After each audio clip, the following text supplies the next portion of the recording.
കാണാൻ കൊതിയേ നൊമ്പരം മോളും ശ്രുതിയേ നാം അവിടെ പോകാൻ ധൃതിയേ നാം എത്തിടേണ്ടതാ സന്നിധി. ചുണ്ടുകളിൽ സ്വലാത്തിന്റെ മന്ത്രവും ഹൃദയത്തിൽ ഹബീബിനോടുള്ള പ്രണയവും മണ്ണിലും വിണ്ണിലും സന്തോഷത്തിന്റെ അലയുലികളും ഹൃദയങ്ങളിൽ മദിഹിന്റെ ഈരടികളും നിറച്ച് ആ സ്നേഹവസന്തം പിറന്ന മാസം വന്നെത്തി. അബൂ ഖുബൈസ് പർവ്വതനിരകളെ സാക്ഷി നിർത്തിക്കൊണ്ട് സത്യത്തിന്റെ ശങ്കുലി മുഴങ്ങിയ പുണ്യമക്കത്തുതിച്ച പ്രകാശം, സ്നേഹത്തിന്റെ കുളിർക്കാറ്റ് വീശുന്ന പുണ്യമദീനയിൽ ഉറങ്ങുന്ന ത്വാഹാ റസൂൽ കരീം സ്വല്ലല്ലാഹു അലൈഹി വസല്ലമ തങ്ങളുടെ പിറവി കൊണ്ട മാസം പുണ്യ റബീഉ.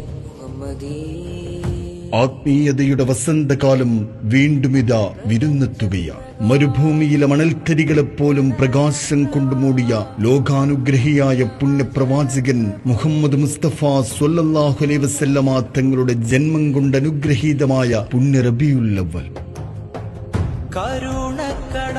സ്നേഹവും സഹിഷ്ണുതയും മാപ്പേകലും മാത്രം ശീലമാക്കിയ ആ പുണ്യചരിതം ഓർക്കുമ്പോഴൊക്കെയും ഓരോ വിശ്വാസിയുടെയും ഹൃദയത്തിൽ പ്രണയത്തിന്റെ നിലാവെളിച്ചം പടരുകയാണ്. വിശ്വസ്തതയുടെ മാതൃകയായി അൽ അമീൻ എന്ന ശത്രുക്കൾ പോലും നെഞ്ചേറ്റിയ തിരുനബി സ്വല്ലല്ലാഹു അലൈഹി വസല്ലമയുടെ ജന്മം കൊണ്ട് അനുഗ്രഹീതമായ പുണ്യ റബീഇന് സ്വാഗതം.